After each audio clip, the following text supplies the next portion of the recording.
Good morning, everyone. We're continuing here in the words of the Meshiv Nefesh. Yesterday we spoke about the insights of Rav Moshe Feinstein Zatzal, where he explains that the job of a Rebbe and a Moreh and a teacher and a parent, a father and a mother to their children, or the teachers to their students, is to show the sweetness and the beauty and the pleasure that a person can derive and receive from learning, from doing mitzvahs, from davening to Hashem, from being involved with chesed. When a person realizes how much eternal pleasure in the world to come, and even the pleasure here in this world there is from the Torah that they're engaged in, that itself is the greatest sale. It's the greatest way in which we can be madrich to instruct and direct and guide our children and our students and even ourselves into the beautiful pathways of mitzvahs and of Torah. But Rav Moshe said over the following idea as well. And he says, the asa laharos lebanim utalmidim, it's prohibited to show to your children or students the letorech ulamasehi oil hayadus, that the yoke of Yadus, which means of religion, of being a Jew, is something that is a heavy weight on our shoulders. V'kiyum mitzvahs, and liyos Yehudi, to be a Jew and to keep mitzvahs, is something that is hard. Also, you're not allowed to show that to your children, nor to your talmidim, to your students, and really for ourselves as well. We can't look at keeping the mitzvahs as something that is difficult for us to do. And Rav Moshe said over the famous words, he said, the world says over, es is schwer zu sein a Yid, that it's hard, it's difficult to be a Jew. Chas v'shalom, God forbid that a person should ever say that. Ela kol davar af ha'amida b'nisayon, even when a person is going through challenges in life, tzarich liyos b'simcha, you have to do it with joy, u'betuv levav, and to do it with a glad and happy heart. Because when our children see us going through a challenge and we're broken as a result of it, and we become despondent or we despair, what does it tell them? Oh, my father is such a good Jew. My mother, she's such a God-fearing woman. And look how she reacts when she's under pressure. Look what she does, how sad she can get.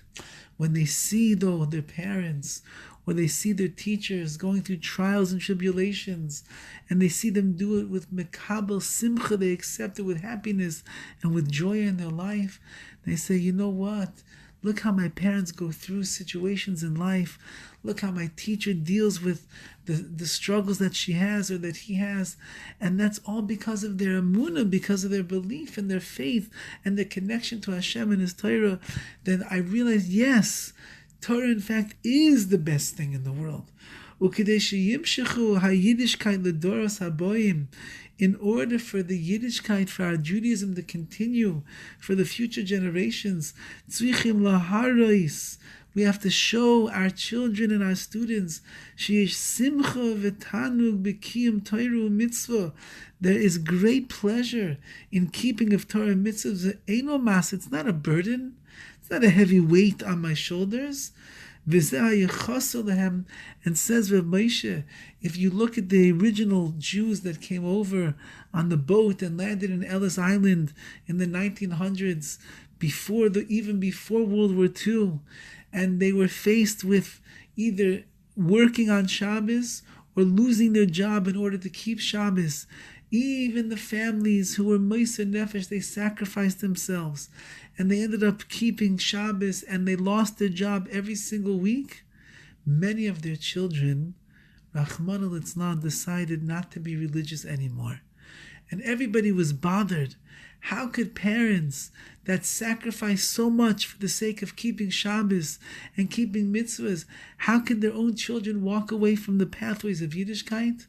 And the answer of Moshe said was because they said, Ishres Hutzayin a Yid, it's difficult to be a Jew. Look at this, I go to work every week, and every Friday I lose my job because I'm not going to come in on Sunday, and on Monday I have to go find a new job. It's so difficult. So these children grew up watching their parents being broken and being sad and being despondent and saying, oh, it's so hard to be a Jew.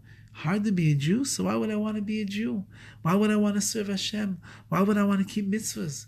But if a person takes it in stride and they say, I'm so lucky, I got to give up my job this week because I'm keeping Shabbos, and look how happy Hashem is.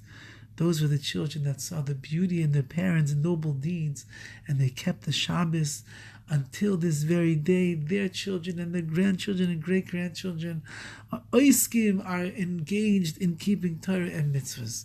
May we always recognize the beauty of what it means to be a Jew, not to see the difficulties, but rather use the difficulties to catapult us to higher levels of emunah and our connection to Hashem. And in that way, we'll inspire ourselves and our children and our students around us as well. Wishing everybody a wonderful day filled with avodas Hashem b'simcha, with happiness, u'betuv levav, and a gladdened heart. All the best.